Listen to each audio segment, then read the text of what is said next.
let's do the main thing I wanted to do this week. The Riemann integral. I think the Riemann quotient integral is about the death.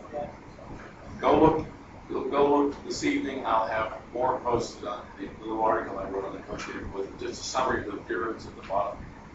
You know, a great exercise would be to show for quotient integrals, or assume for, let me go ahead and wing do this for Riemann integrals, that integrals are additive on the interval of integration, and right, and linear, and they're linear operators. I mean, three things that you should be able to show about Riemann integrals, appealing to the definitions of this. The integral from A to B, you're assuming that F is Riemann integral, is the integral from A to C plus C to B, where C is in AB, right? Actually inside. Yeah. Otherwise, it's trivial. One of these things would actually the whole thing, right? So that's one thing you should be able to show. Another thing is the integral from A to B of a constant multiple times the function is this. And the third thing is it only has to be a sum, because you can always you can prove these things together and let C be -1 and get plus or minus. So let's just do this.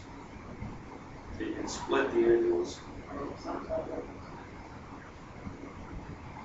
This would be an excellent problem for the final. Most 2 or 3 be pretty easy, just simple summation. Yes. Taken together, that's linearity.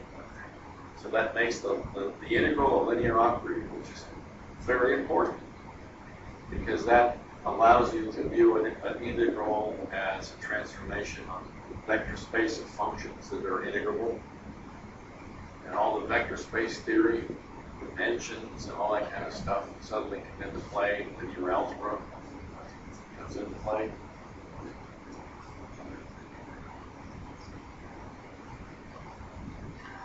We will learn when we look at the Stieltjes integral that not only is it linear in the function that's being integrated, but if you have something like this, if you have f of x d alpha x plus beta y is equal to, what do you think? Alpha a to b f of x dx, right? Plus beta integral a to b f of x dy. Now this doesn't mean this. This is one of these Stieltjes measures that has an x built into it. It's not like I'm integrating f of x. It's a constant for purposes here. Y could be like x squared, okay? Oh, y. Yeah, y can be a function of x.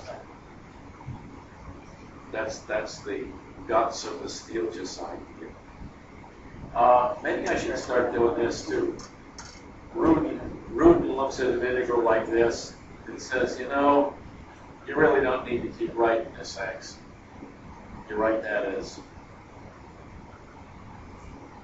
Makes all the theorems a little shorter, easier to remember maybe. So the real sophisticated guys write it like this. I'm just clunking it out like it's Calc 1 here. Okay, but we should know how to do all these things. For example, how would you do this? This all depends on partitions. If you have a partition here, doesn't that induce a partition over here with an extra point C? You know, you have to stop at C. That's one partition, and then you start up again at C, and you go to here. Yeah, and then you can always come back and put the point C, which may not have been in your quotient partition over here, stick it in here, and then you discover, hey, I got the same damn subintervals. This side is that side, so the integrals must always be the same. It's exactly what it is. That's how you prove stuff. Okay. What is a Riemann partition? It's interesting. Burke misuses his own definition about the third page of this article on Riemann partition.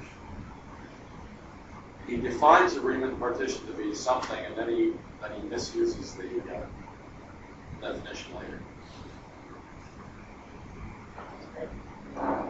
What's a Riemann partition? A Riemann partition is a set of division points and a set of tags, right? I think I wrote this in that article I put out there the very first week. So how does one write down the details, right?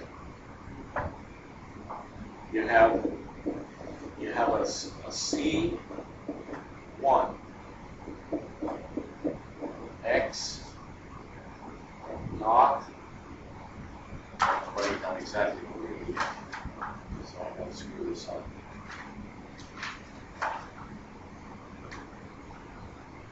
What he does is he takes this and then puts a bracket around that and repeats these things. And the last one would be a Cn. And the little interval would be that, right?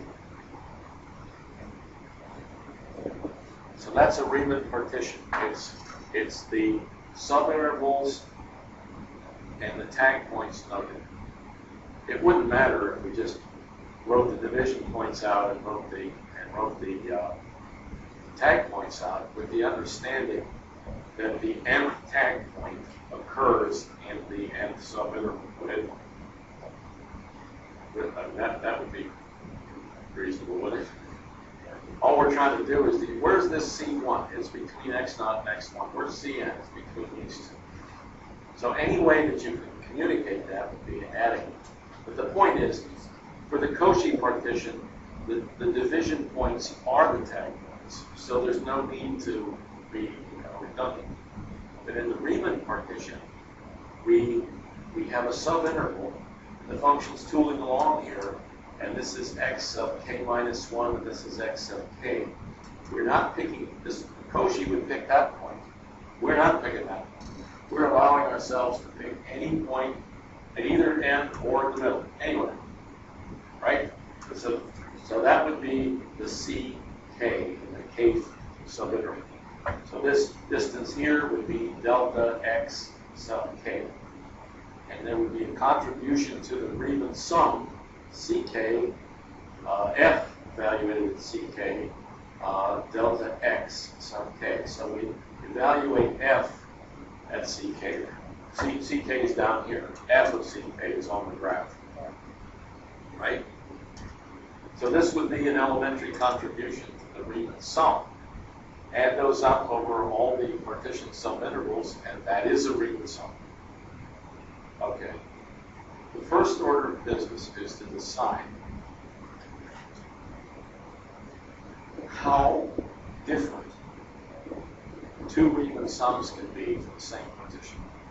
Because I'm allowed to pick a ck anywhere along. What if I pick the ones that are all kind of small? Then I pick the ones that are all kind of big. I'm not changing the delta xk's. I'm just picking the points at where the points within the subinterval. So how bad can it be? How much difference can it be? Epsilon. Okay. Can we show that maybe?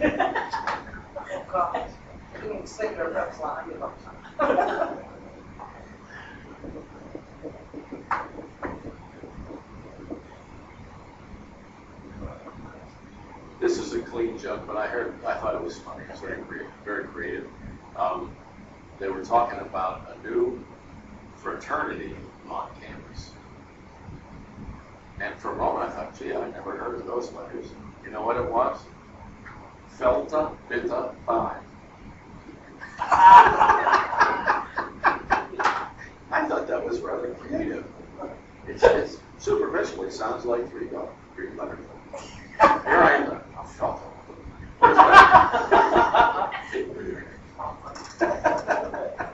Delta is actually how they would pronounce delta. How do they say it? Delta. Delta. Oh, jeez. Maybe it's closer than I thought. All right. No, try Delta, she can hear us.